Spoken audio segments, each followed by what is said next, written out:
vacances, super, vous partez avec votre compagnon animal. Mais vous hésitez, est-ce qu'il va bien se tenir dans la voiture alors que quelquefois il grogne, il aboie, il gratte, il miaule. Et est-ce qu'il va bien être reçu? Eh bien, dans cette vidéo, je vais vous donner quelques petites astuces pour que le voyage et les vacances se passent au mieux avec votre animal compagnon.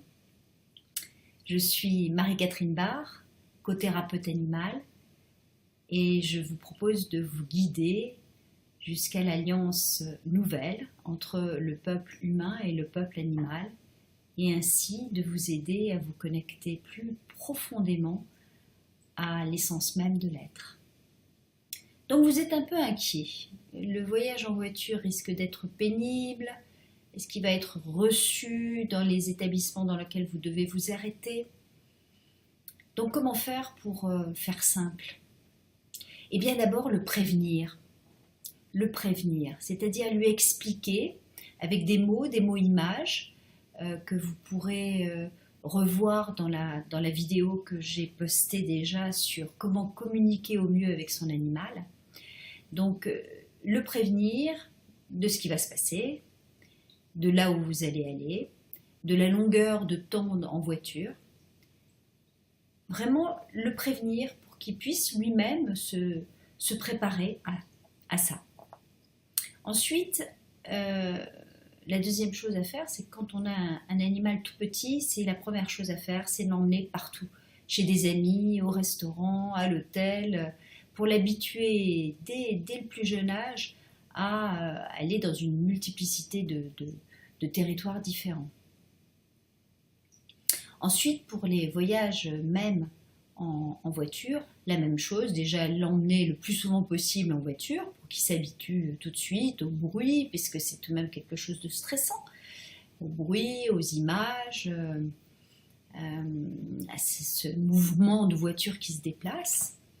Ensuite, vous avez des petits médicaments homéopathiques qui peuvent l'aider au cas où il est malade. Alors vous voyez bien à sa tête qu'il n'est pas très heureux en voiture. On a entre autres le Nux vomica en 7CH qui pourra faire beaucoup d'effets pour un voyageur un peu tristouné pendant la route. Et puis vous avez les élixirs floraux. Ça vous regarderez dans mes autres vidéos spécialement conçues pour les élixirs vidéo, mais je peux déjà vous conseiller, s'il y a une peur, que vous sentez une peur, vous pouvez utiliser Mimulus. En cas d'extrême panique, vous pouvez utiliser le Rescue Remedy du Dr Bach. Vous pouvez aussi utiliser Chicorée si vous sentez qu'il a besoin qu'on s'occupe vraiment beaucoup de lui.